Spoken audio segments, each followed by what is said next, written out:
கிறிஸ்துவுக்குள் பிரியமானவர்களே, கர்த்தராகிய இயேசு கிறிஸ்துவின் நாமத்தினால் உங்கள் அனைவருக்கும் என் அன்பின் வாழ்த்துதலை தெரியப்படுத்துகிறேன். கர்த்தர் இன்று உங்களுக்காக கொடுக்கும் அதிசயமான வசனம் 121வது சங்கீதம் 2வது வசனம்.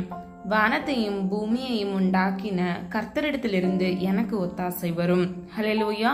பிரியமானவர்களே, உங்கள் வாழ்க்கையில் ஏதோ ஒரு காரியத்தில் எங்கிருந்து எனக்கு உதவி கிடைக்கும் என்று நீங்கள் காத்து கொண்டிருக்கலாம். எங்கிருந்து எனக்கு ஒத்தாசை கிடைக்கும் என்று நீங்கள் கலங்கி கொண்டிருக்கலாம். எனக்கு இவ்வளவு தேவை இருக்கிறதே, யார் எனக்கு உதவி செய்வார் என்று உங்கள் உள்ளத்தில் கேள்வி எழுப்பி இருக்கலாம். அல்லது நீங்கள் யாரிடத்தில் உதவி வரும் என்று எதிர்பார்க்கிறீர்களோ அவர்கள் உதவி செய்ய முடியாத சூழ்நிலையில் இருக்கலாம். ஒன்று மாத்திரம் பிரியமானவர்களே, வாக்கு கொடுத்தவர்கள் மாறி இருக்கலாம், ஆனால் வானத்தையும் பூமியையும் உண்டாக்கின கர்த்தரிடத்திலிருந்து ஒத்தாசை வரும் என்று கர்த்தர் என்று உங்களுக்கு சொல்லுகிறார். கர்த்தரிடத்திலிருந்து வரக்கூடிய உதவியை யாருமே தடுக்க முடியாது. அவர் ஆச்சரியமாய் நமக்கு உதவி செய்கிற தேவன். ஹல்லேலூயா. யாரெல்லாம் விசுவாசிக்கிறீங்க என்றால் ஆமீன் சொல்லுங்க. பிரியமானவர்களே, கர்த்தர் மனிதர்கள் மூலமாக பல நன்மைகள் செய்வது உண்மை. ஆனால் நம்முடைய விசுவாசம் கர்த்தர் மேல் மாத்திரம் இருக்க வேண்டும். ஆதார வசனம் 121வது சங்கீதம் 1வது வசனம். எனக்கு ஒத்தாசை வரும் பர்வதங்களுக்கு நேராக என் கண்களை ஏறெடுக்கிறேன். ஹல்லேலூயா.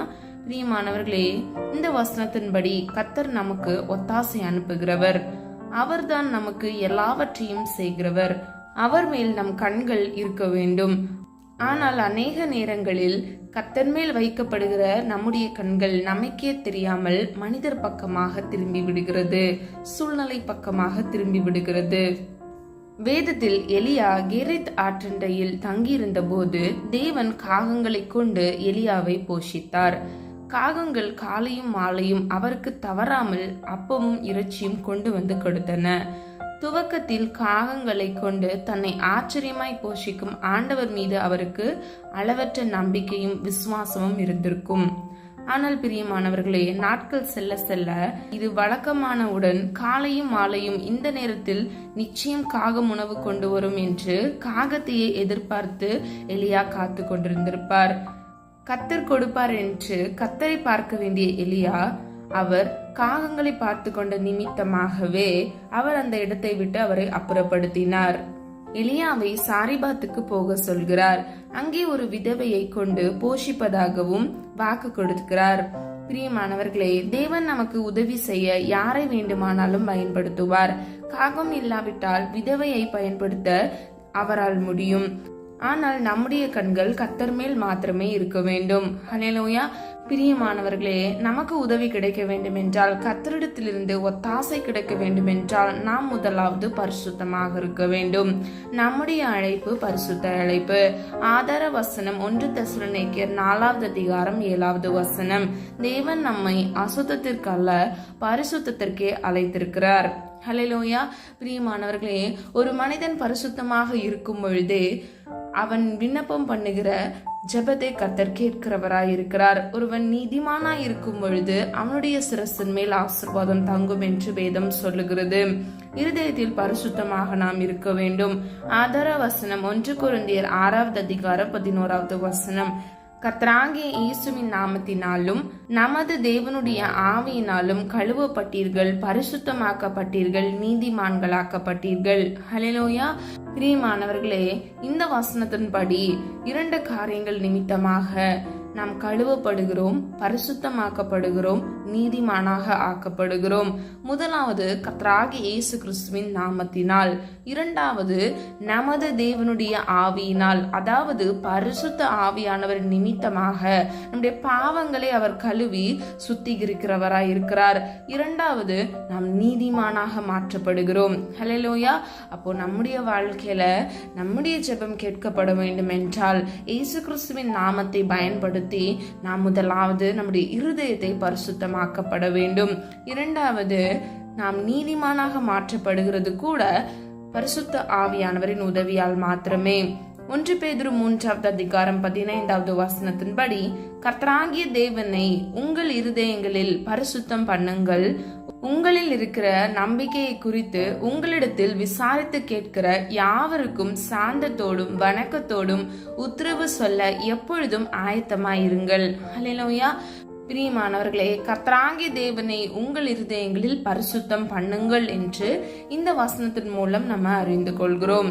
பிரியமானவர்களே, நம்முடைய நம்பிக்கை எப்படி இருக்கணும், நம்ம எப்படி இருக்கணும்னா, நம்மிடத்தில் ஒருத்தங்க கர்த்தரை பத்தி கேட்கும் பொழுது, தேவனை பற்றி கேட்கும் பொழுது நாம் எப்படி இருக்கணுமா, சாந்தத்தோடும் வணக்கத்தோடும் உத்தரவு சொல்ல எப்பொழுதும் ஆயத்தமாக இருக்க வேண்டும். ஹல்லேலூயா. பிரியமானவர்களே, நம்முடைய இருதயத்தை நாம் பரிசுத்தம் பண்ண வேண்டும் என்பதே பிரதானமாக சொல்லப்பட்டிருக்கிறது. இரண்டாவது, நாம் ஜீவனுள்ள சாட்சியாக இருக்க வேண்டும். ஹல்லேலூயா. பிரியமானவர்களே, பரிசுத்தம் இல்லாத ஒருவனும் தேவனை தரிசிப்பதில்லை என்று வேதம் சொல்லுகிறது. ஆதார வசனம் எபிரேயர் 12வது அதிகாரம் 14வது வசனம், யாவரோடும் சமாதானமாயிருக்கவும் பரிசுத்தம் உள்ளவர்களாய் இருக்கவும் நாடுங்கள், பரிசுத்தம் இல்லாமல் ஒருவனும் கர்த்தரை தரிசிப்பதில்லை. அது மாத்திரமல்ல, நாம் இருதயத்தில் சுத்தமுள்ளவர்களாய் இருக்கும் பொழுது நாம் பாக்கியவான் என்று வேதம் சொல்லுகிறது. மத்தேயு 5வது அதிகாரம் 8வது வசனத்தின்படி, இருதயத்தில் சுத்தமுள்ளவர்கள் பாக்கியவான்கள், அவர்கள் தேவனை தரிசிப்பார்கள். ஹல்லேலூயா. பிரியமானவர்களே, இந்த சத்தியத்தின்படி நாம் இருதயத்தில் சுத்தமுள்ளவர்களாக பரிசுத்தம் உள்ளவர்களாக இருக்க வேண்டும்.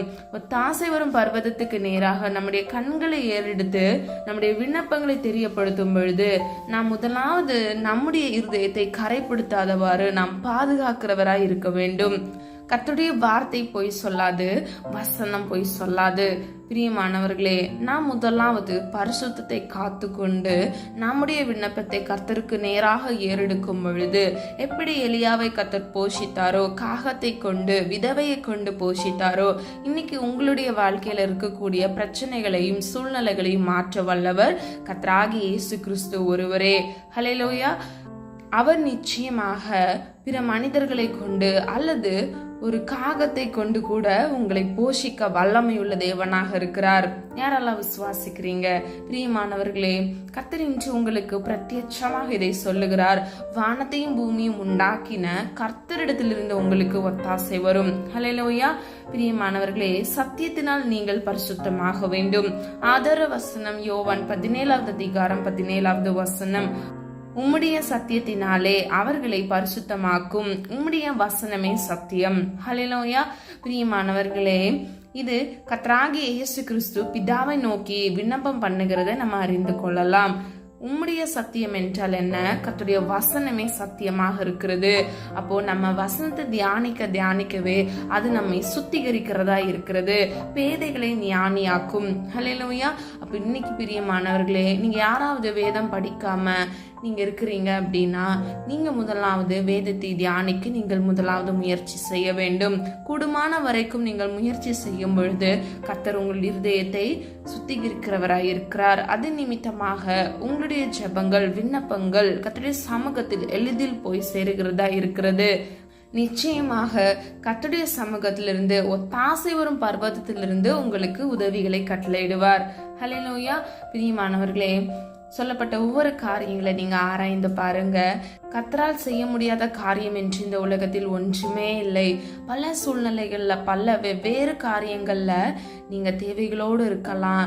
இந்த காரியத்துக்கு கர்த்தர் உதவி செய்வாரா, இந்த காரியத்துக்கு எனக்கு ஒரு விடுதலை கிடைக்குமா என்று நீங்க யோசித்து கொண்டிருக்கலாம். நிச்சயமாக அதை செய்ய வல்லமையுள்ள தேவனாக இருக்கிறார். நீங்கள் எதை கேட்டாலும் கர்த்தருடைய சமூகத்தில் அவருடைய சித்தத்தின்படி நீங்கள் கேட்கும் பொழுது அவர் நிச்சயமாக உங்கள் விண்ணப்பங்களுக்கு ஆம் என்று பதில் கொடுக்கிற ஜீவனுள்ள உண்மையுள்ள தேவனாக இருக்கிறார். ஹல்லேலூயா. நம்ம எல்லாரும் ஒரு மனதா ஜெபிக்கலாமா? பிரியமானவர்களே, இந்த காலை வேளையில கர்த்தர் உங்களோடு இடைப்படுகிற காரியம் ஒன்றே ஒன்றுதான். உங்களுடைய பார்வை மனிதர்கள் மீது இருக்கக்கூடாது. உங்கள் இருதயம் பரிசுத்தமாக இருந்து உங்கள் விண்ணப்பங்களும் உங்களுடைய கண்களும் கர்த்தரை நோக்கி மாத்திரமே இருக்க வேண்டும். ஒத்தாசை வரும் பர்வதத்துக்கு நேராக உங்கள் கண்களை ஏறெடுத்து நீங்கள் விண்ணப்பம் பண்ணும் பொழுது கர்த்தர் எளிதில் அதை அதி சீக்கிரத்தில் உங்களுக்கு பதில் கொடுக்கிறவராய் இருக்கிறார். ஹல்லேலூயா. ஜெபம். அன்பின் பிதாவே அப்பா, எங்கள் ஒவ்வொருவரையும் இது கரத்தில் ஒப்பு கொடுக்கிறோம். இந்த நல்ல நாளுக்காக நன்றி செலுத்துகிறோம் அப்பா. வானத்தையும் பூமியும் படைத்த கர்த்தரிடத்திலிருந்து எங்களுக்கு ஒத்தாசை வரும் என்று அப்பா நாங்கள் தியானிக்க கிருபை செஞ்சீங்க. எங்களுக்கு இன்று அந்த வாக்குத்தத்தத்தை கொடுத்தீங்கப்பா. அதற்காக நன்றி செலுத்துகிறோம் அப்பா. நீர் அதிசயமானவர் அப்பா.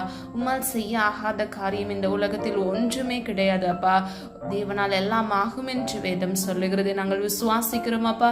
ஒரு மனதா என்னோடு இணைந்து ஜெபிக்கிற ஒவ்வொரு பிள்ளைகளையும் பரிசுத்தப்படுத்துங்கப்பா. அவர்கள் இருதயத்தை பரிசுத்தப்படுத்துங்க, சிந்தனை மண்டலங்களை பரிசுத்தப்படுத்துங்க. அவர்களுடைய ஆவி ஆத்துமா சரீரத்தை இயேசுவின் இரத்த கோட்டைக்குள் கரத்தில் ஒப்பு கொடுத்து செபிக்கிறேன் தகப்பனை. பாதுகாத்து கொள்ளுங்க. இவர்களை மாத்திரமல்ல, இவர்கள் குடும்பங்களையும் அப்பா பாதுகாத்து கொள்ளுங்க. பிள்ளைகளுடைய வாழ்க்கையில் இருக்கக்கூடிய எல்லா போராட்டங்கள், பிரச்சனைகள், குடும்பத்தில் இருக்கக்கூடிய பிரச்சனைகள் எல்லாவற்றிலும் இருந்து இயேசுவின் நாமத்தினால் ஒரு விடுதலையை கட்டளையிடுங்கப்பா. ஆண்டவரே, பிள்ளைகள் எந்த காரியங்கள் எல்லாம் விடுதலை வேண்டும், அற்புதம் வேண்டும் என்று காத்திருக்கிறார்களோ அப்பா, காத்திருக்கிற ஒவ்வொரு பிள்ளைகளையும் கர்த்தர் சந்தித்து ஒரு அற்புதத்தை இயேசுவின் நாமத்தினால் கட்டளையிடுங்கப்பா. உம்மால் ஆகாத காரியம் ஒன்றுமில்லையப்பா. தாசை வரும் பர்வதத்துக்கு நேராக எங்கள் கண்களை ஏறெடுத்து செபிக்கிறோம் ஆண்டவரே. ஒவ்வொரு பிள்ளைகளையும் நீதிமானாக மாற்றுங்க. உம்முடைய சித்தத்தின்படி உம்முடைய பிள்ளைகளுடைய வாழ்க்கையிலப்பா அற்புதத்தை காண கிருபை செய்யுங்க. ஜீவனுள்ள சாட்சியாக மாற்றுங்க தகப்பனே. அப்பா, நீர் எங்களை அழைத்த அழைப்பு பரிசுத்த அழைப்பு அப்பா. உம்முக்கு பிரியமாய் வாழ எங்களுக்கு கிருபை செய்யுங்க தகப்பனே. எங்களிடத்தில் அநேக குற்றங்கள் இருக்கிறது அப்பா, குறைகள் இருக்கிறது ஆண்டவரே. தயவாய் மன்னித்து அப்பா, குறைகளை எல்லாம் கிறிஸ்து இயேசுவுக்குள் மகிமையில் நிறைவாக்குற தேவன். குறைகள் இல்லாமல் அப்பா எங்களுடைய வாழ்க்கையை நிறையாக நீர் மாற்றி அப்பா உமக்கு பிரியமாய் வாழ கிருபை செய்ததற்காக நன்றி செலுத்துகிறோம் அப்பா. மெய்யான நீதியிலும் பரிசுத்தத்திலும் அப்பா தேவனுடைய சாயலாக சிருஷ்டிக்கப்பட்ட புதிய மனுஷனை அப்பா நாங்கள் தரித்து கொள்ள இயேசுவின் நாமத்தினால் கிருபை செய்வீராக அப்பா. துதிகளுக்குள் வாசமாய் இருக்கிற தேவனே, நீர் பரிசுத்தர் என்று வேதம் சொல்லுகிறது தகப்பனே. அநேக வேளைகள்ல அப்பா மனிதர்களை பார்த்து நாங்கள் சோர்ந்து போகிறோம் அப்பா. உண்மையே நோக்கி பார்த்து உமக்கு துதிகளை ஏறெடுத்து விசுவாசத்தில் வேரூன்றி வளர்கிறவர்களாய் அப்பா எங்களுடைய இருதயத்தில் விசுவாசத்தை வர்த்திக்க பண்ணுங்கப்பா. எங்களுடைய வாழ்க்கையில் இருக்கக்கூடிய எல்லா தடைகளை மாற்றி ஒவ்வொரு பிள்ளைகளுக்கும் இயேசுவின் நாமத்தால் ஒரு விடுதலையை கட்டளையிடுங்க. தேவையோடு இந்த காணொலியை பார்த்து கொண்டிருக்கிற ஒவ்வொரு பிள்ளைகளின் தேவைகளை சந்திங்க. நாளைய தினத்தை குறித்து கலங்காது என்று வேதம் சொல்லுகிறது அப்பா. ஒவ்வொரு பிள்ளைகளுடைய வாழ்க்கையில இன்று கர்த்தர் வைத்திருக்கிற ஆசீர்வாதத்தை சுதந்திரித்துக் கொள்ள இயேசுவின் நாமத்தினால் கிருபை செய்யுங்கப்பா. பிள்ளைகளுடைய தேவைகளை சந்திங்க தகப்பனே. கடன் பிரச்சனைகளை மாற்றுங்கப்பா. குழந்தை பாக்கியம் இல்லாதவர்களுக்கு அப்பா அதி சீக்கிரத்தில் அப்பா கர்த்தர் நியமித்த நாட்கள்ல அற்புதத்தை காண கிருபை செய்யுங்க தகப்பனே. வியாதியோடு இருக்கிற நம்முடைய பிள்ளைகளை அப்பா கர்த்தராகிய இயேசு கிறிஸ்துவின் தழும்புள்ள கரத்தினால் பரம வைத்தியராக நீர் இருந்து ஒவ்வொரு பிள்ளைகளுக்கும் இயேசுவின் நாமத்தினால் ஒரு விடுதலையை, சுகத்தை இயேசுவின் நாமத்தினால் நீர் கட்டளையிட்டு ஆசீர்வதிக்கும்படியாய் செபிக்கிறேன். உடைய பிள்ளைகள் இழந்த சந்தோஷத்தையும் சமாதானத்தையும் உடல் சுகவீனங்களையும் இயேசுவின் நாமத்தினால் இரட்டத்தனையாக அதை திரும்ப பெற்றுக்கொள்ள கழுகுக்கு ஒப்பதாக வாழ வயதை கர்த்தர் கட்டளையிட்டு பிள்ளைகளை ஆசீர்வதிக்கும்படியாய் செபிக்கிறேன் தகப்பனே. நெடுநாள் காத்திருக்கிற காரியங்கள்ல இயேசுவின் நாமத்தினால் அதி சீக்கிரத்தில் அப்பா பதிலை நீர் கட்டளையிடுங்கப்பா. ஒவ்வொரு பிள்ளைகளுடைய வாழ்க்கையப்பா வெளிச்சமாக மாற்றுங்கப்பா. தூங்கும் பொழுது, நடக்கும் பொழுது கர்த்தருடைய கரம் பிள்ளைகளோடு இருக்கட்டும் அப்பா. பிள்ளைகளோடு இருந்து பிள்ளைகளை பாதுகாத்து வழிநடத்தும்படியாய் ஜெபிக்கிறேன்ப்பா. பிள்ளைகளுடைய வரத்திலும் போக்கிலும் கர்த்தர் கூட இருந்து வழி நடத்தினீரப்பா. கண்மணி போல் பாதுகாத்தீர் ஆண்டவரே. டிராவல்ல, வேலை காரியங்கள்ல எல்லாவற்றிலும் கர்த்தருடைய கரம் கூட இருக்கட்டும் அப்பா. வேலை இல்லாமல் அப்பா காத்திருக்கிற ஒவ்வொரு பிள்ளைகளுக்கும் அப்பா உடைய சித்தத்தின்படி அப்பா ஒரு நல்ல வேலையை காரியப்படுத்தி கொடுங்கப்பா. வெளி தேசங்கள் இருக்கிற ஒவ்வொரு பிள்ளைகளுக்காக ஜெபிக்கிறேன் தகப்பனே. சமாதானம் இல்லாமல் குழப்பத்தோடு தேவைகளோடு அப்பா இருக்கிற ஒவ்வொரு பிள்ளைகளையும் தேவைகளை சந்திங்க தகப்பனே. பிள்ளைகள் அப்பா தன்னுடைய குடும்பங்களை விட்டு பிரிந்து வெளி தேசத்தில் இருக்கிறாங்கப்பா. ஒவ்வொரு பிள்ளைகளோடு கர்த்தர் இருந்த அந்த குடும்பத்தை நீர் ஆசீர்வதிக்கும்படியாய் ஜெபிக்கிறேன் தகப்பனே. இடம் கொள்ளா போகும் மட்டும் அப்பா 1000 மடங்கு உடைய பிள்ளைகள் பெருகி அப்பா உம்முடைய நாம மகிமைக்கென்று அப்பா பிள்ளைகள் எழும்பி பிரகாசிக்க கிருபை செய்வீராக. உம்முடைய சித்தம் செய்ய கிருபை செய்வீராக. ஒவ்வொரு பிள்ளைகளின் தேவைகளை சந்தித்து வேலை இல்லாதவர்களுக்கு வேலைகளை இயேசுவின் நாமத்தில் நீர் கட்டளையிட போகிறீர். அதற்காக நன்றி செலுத்துகிறோம் அப்பா. 7 மாதங்கள் அப்பா கடக்க கிருபை செய்தீரப்பா. இனி வர மாதங்களையும் அப்பா இந்த வருடத்தில் நாங்கள் வெற்றியோடு கடக்க கிருபை செய்வீராக. எந்தெந்த காரியங்கள்ல உடைய பிள்ளைகளுக்கு விடுதலை வேண்டுமோ, அற்புதம் வேண்டுமோ, அந்தந்த காரியங்கள்ல இயேசுவின் நாமத்தினால் உம்முடைய பெர்ஃபெக்ட் டைம்ல நீங்க கட்டளையிட போகிற கிருபைகளுக்காக நன்றி செலுத்துகிறேன் ஆண்டவரே. உம்மால் ஆகாதது ஒன்றுமில்லை என்று நாங்கள் விசுவாசிக்கிறோம் ஆண்டவரே. விசுவாசிக்கிறவனுக்கு எல்லாம் ஆகும் என்று வேதம் சொல்லுகிறது அப்பா. ஒவ்வொரு பிள்ளைகளுடைய வாழ்க்கையில அற்புதத்தை காண கிருபை செய்ய போகிறேன். அதற்காக நன்றி செலுத்துகிறோம் அப்பா. உடைய பிள்ளைகளுடைய வெக்கத்துக்கு பதிலாக இரட்டிப்பான நன்மையினால் நிரப்பி உடைய பிள்ளைகளை திருப்தியாக்குங்க. ஆமென்றும் ஆமென் என்று நாங்கள் ஒவ்வொரு காரியங்களுக்கும் பதிலை பெற்றுக்கொண்டு விட்டோம். அதற்காக நன்றி செலுத்துகிறோம். உடைய நாம மாத்திரம் மகிமைப்படுவதாக. எங்களை தாழ்த்துகிறோம், வெறுமையாக்குகிறோம் அப்பா. வாழ்வின் எல்லை முடிவு பந்தம் வரையிலும் உமக்காக நிலைத்து நிற்க கிருபை செய்யுங்க. ஆசீர்வதிங்க, பாதுகாத்துக் கொள்ளுங்க. இயேசுவின் மூலம் ஜெபிக்கிறோம் ஜீவனுள்ள நல்ல பிதாவே, ஆமீன். கர்த்தராகிய தேவன் தாமே உங்களுடைய வாழ்க்கையை வெளிச்சமாய் மாற்றி உங்களுடைய கண்கள் கர்த்தரை நோக்கி பார்க்கும் பொழுது அவர் நிச்சயமாக அவருடைய ஒத்தாசை பர்வதத்திலிருந்து உங்களை ஆசீர்வதித்து பாதுகாப்பாராக. God bless you. பிரியமானவர்களே, இந்த வீடியோ உங்களுக்கு பிடிச்சிருந்துச்சுன்னா லைக் பண்ணுங்க, சப்ஸ்கிரைப் பண்ணுங்க, பெல் ஐக்கான் கிளிக் பண்ணுங்க.